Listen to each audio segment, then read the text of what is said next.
I jumped out of my seat and said, yes, yes, I can't believe she said that on CNN. Standing there between two paid Clinton surrogates right there. Oh man, she just brought a smile, gave me smile cramps, and I would like you all to welcome her right now to the stage. Please welcome Yahne Ndgo.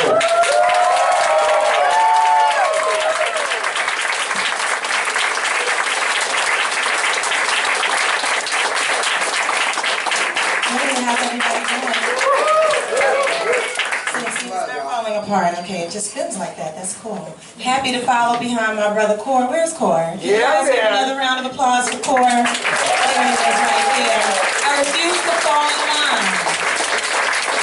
Because falling in line is going to result in the death of a lot of people. It's going to result in the death of a lot of species. It's going to result in the transformation of our earth into a place that will not sustain the majority of the life that's on it. No way am I going to fall in line with that. You don't get my vote because I'm voting for Jill Stein. People say that we can't win. They say that what we want to accomplish is impossible. So I like to return to a quote by Muhammad Ali about that word impossible. Impossible is a word that's thrown around, a big word thrown around by small men who choose to accept the life to live in the world that they've been given, rather than explore the power they have to change it. Impossible is not a fact, it is an opinion. Impossible is not a declaration, it's a dare. Impossible is potential, impossible is temporary, impossible is nothing. I remember when people were saying that it was no way that we would come anywhere near having a black man president, or a black president at all, but of course we would have assumed that it would have been a man first. But you know, 10 years ago, people would have still been convinced that that was an impossible feat for us to accomplish any time now. And right now we think of it as something like, anybody can be president, right? All we have to do is make the change, and then it occurs.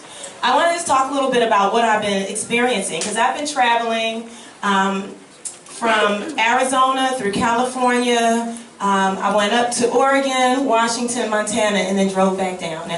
And what I've been doing is I've been representing the Stein Baraka campaign in communities, connecting with people who already are connected to Jill Stein, people who have been in the Green Party for a long time, and then I've been connecting with people who are just learning about her, exploring her, and trying to understand, you know, whether or not this is really something to get behind. And you know, and I've had an amazing time, and I want to talk a little bit about what I've experienced, but I want to really focus on the fact that I was asked to do this and what it communicates and what it says. So, you know, first I'll go back a little bit to this Bernie or bust thing, right? Because I was a hardcore Bernie supporter. Anybody else here? Okay. All right. So, you know, I was very, very strongly supportive of Bernie Sanders because he aligned with my principles, with the integrity of what mattered to me, because he spoke to the world that I was working to create as an activist. I've been an activist since I was a child.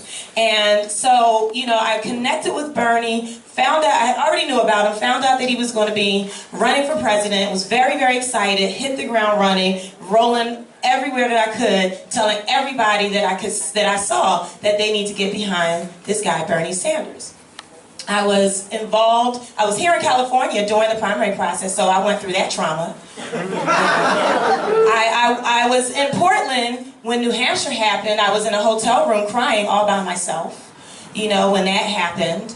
I was in Philadelphia in the DNC, and I saw what the Democratic Party that I had been a registered member of since I was about 18, 20 years old, you know, what they did to us, the voters. I mean, there's what he did to Bernie, and we all talk about that, but they were also doing that to us.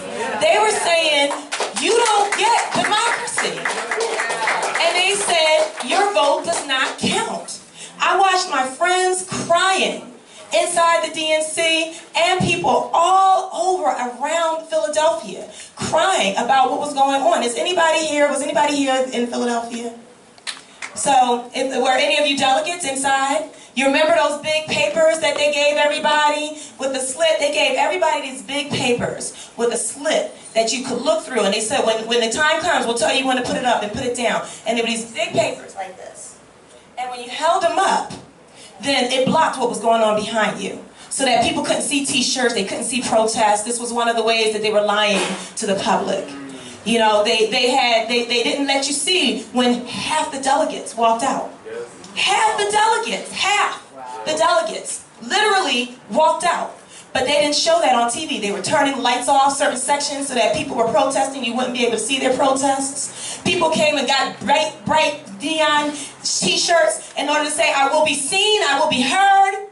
And they had to do that because their party, who was supposed to be full of people who represent them, was silencing them and ignoring them and blind to them, blind to their voices, blind to their tears, and to all the things that we've all been fighting for.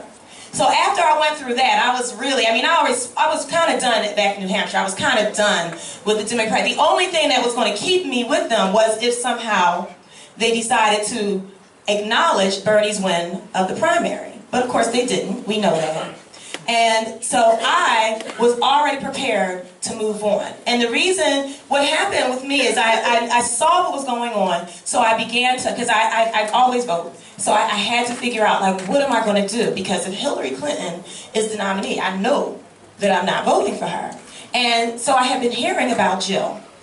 I had been hearing about this candidate, Jill Stein. I had been interested in the Green Party, but I live in Philadelphia, in the city of Philadelphia, in Pennsylvania. It's a closed primary state. Every local official, with very few exceptions in Philadelphia, is a Democrat, which means that the primary is the election that you cast your vote in. If you don't participate in the Democratic primary, you're not getting to elect anybody. So I was registered Democrat for that reason, but I was always interested in the Green Party.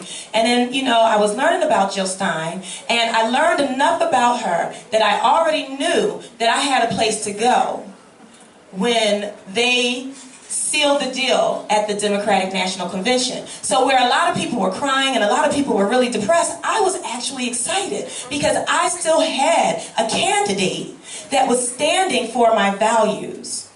And so I started to get to know Jill more and more. I was invited by David Cobb to speak at the Green Party National Convention in Houston. And that was a great experience because I got to learn more things about the Green Party. Because the Green Party, there's all of this messaging and information that the Green Party is this disorganized party of oddballs that is not accomplishing anything. And it's not true.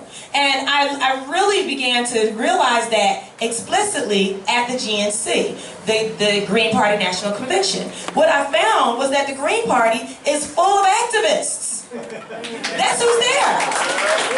It's a whole community of people who are fighting for a better world. That's who's all over the Green Party. And the people who are not a part of the Green Party, who are activists, aren't because they don't know. Because it's the place that makes the very most sense to go. It is if you are working and you are passionate about making this world better, the Green Party is all set up for you to get in there and make a difference. My plan, I was working with, you know, people call me a Bernie surrogate. I was not a surrogate, but I was cool with a lot of the surrogates. And we would sit up and we would, that's why people think that the surrogates call me, they say I was a Bernie surrogate, but I wasn't. But we would sit up all night and we would strategize. And we would talk about the Green Party. That was a constant conversation. People like, we need to start a new party. I'm like, do you realize how much work that is? And, I was like, this is my idea. I was like, this is what we're going to do. We're going to get with the Green Party. We're going to quietly take it over. We'll get all the activists to come around and quietly take it over. And then, before they realize that there'll be so many more of us than there are, that we can take it over and make it what we want it to be. Then when I went to the Green Party convention, I found out that that's exactly what they wanted us to do in the first place. They were like, come on, activists. Come on up in here. We're the nurses. We're the teachers. We're the educators. We need you in here. It didn't have to be secretive at all. Every time I came a little bit, I told a little bit of my plan to people, they were like, yes, yes, great idea. Take us over. So there's no battle. There's no fight. Because they are what we are. It's just that there are a lot more of us outside that need to get inside this house. But there are all these awesome people who have been holding this party down, holding it together for decades now. And where a lot of other parties have come and they've gone, this party is here because you have people who have been volunteering all the way across this country to hold this party, keep it alive and keep it available so that when this moment came and when we finally woke up and we were ready to be empowered and we were ready to take over our government and make sure that this world is safe for everyone and for all life, we would have a place to go and a way through which to do it. The Green Party is setting itself up to be the electoral arm of the justice movements. Yes. And we need that. We need that because what we've been doing so much, we're fighting against the Dakota Access Pipeline, but who are we fighting against? We're fighting against our own government policies and processes. Those permits are given out by our government. We're fighting against our own government. That doesn't make any sense. We need to be going inside so we have a person that's in there who says, those people out there said they don't want a pipeline, so there's going to be no pipeline.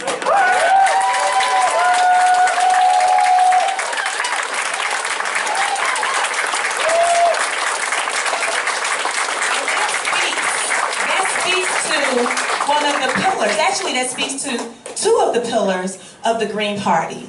Ecological wisdom, because obviously it doesn't make sense for us to keep building these pipelines and poisoning our earth. That doesn't make any sense. So ecological wisdom and also grassroots democracy. Why is it that what the people want is not what we are getting from our government? There should be nothing but what the people want. Nothing else.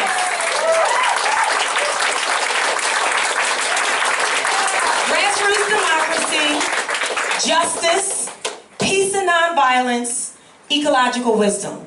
All of the fights that we are facing, everything that we're doing to make this world better, is guided ultimately by these principles, are the same principles that guide the Green Party. How wonderful would it be if our government actually stood on the same principles that we want our life and our world to be based on? And that's the kind of government we can have as we, instead of now, I don't have to do any work to try to take over this party, right? I can join, and then we can just begin the work of taking over our government. Right on.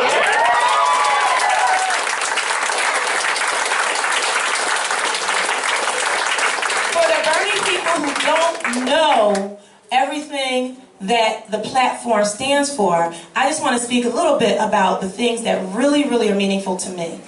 It means a lot to me, the idea, we're standing here on a college campus, of not being burdened with student debt. And my daughter, who's 19 and is now making decisions about where she should go based on the cost of college and whether or not she goes back this term and, because of the debt, that she wouldn't be burdened with that either. So I really, really appreciate the foresight that comes with thinking about the impact that this burden has on our communities and thinking of multiple ways, because people are like, well, how will this work, but how will that work?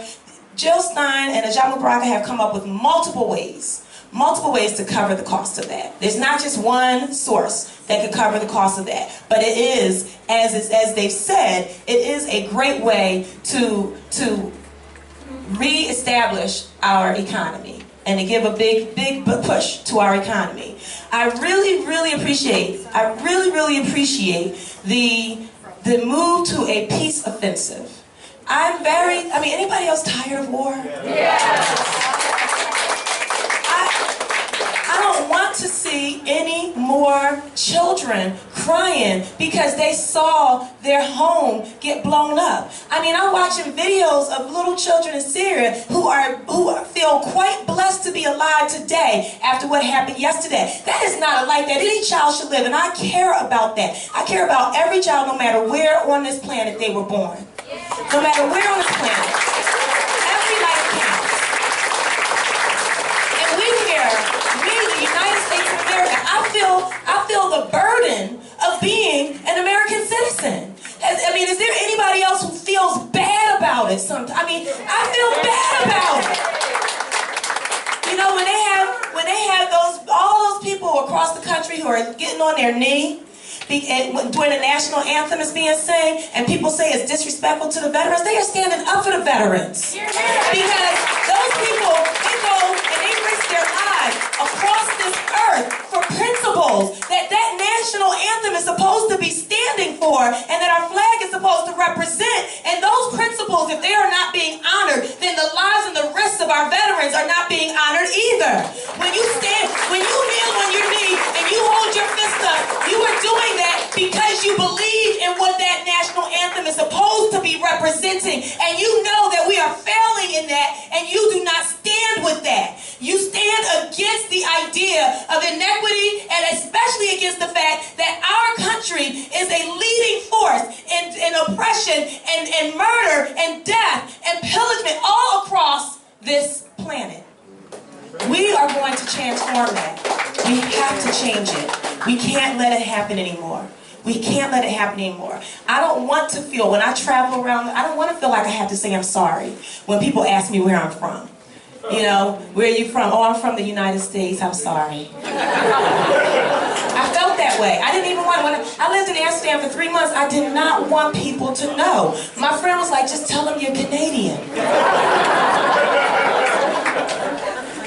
So I appreciate. Did anybody watch the expanded VP debates? Yeah.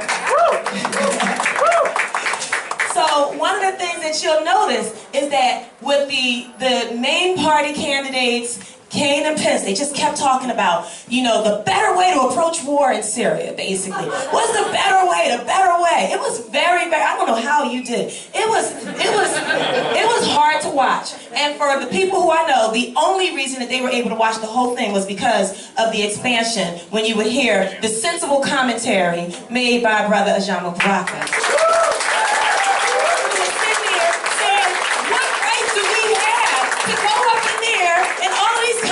And try to take over the issue of diplomacy for them. We are powerful. We can use our power to help these countries. And what we do is destroy them. We use their vulnerabilities as an excuse to destroy them, when we should be using our power to support and build the nations around this globe.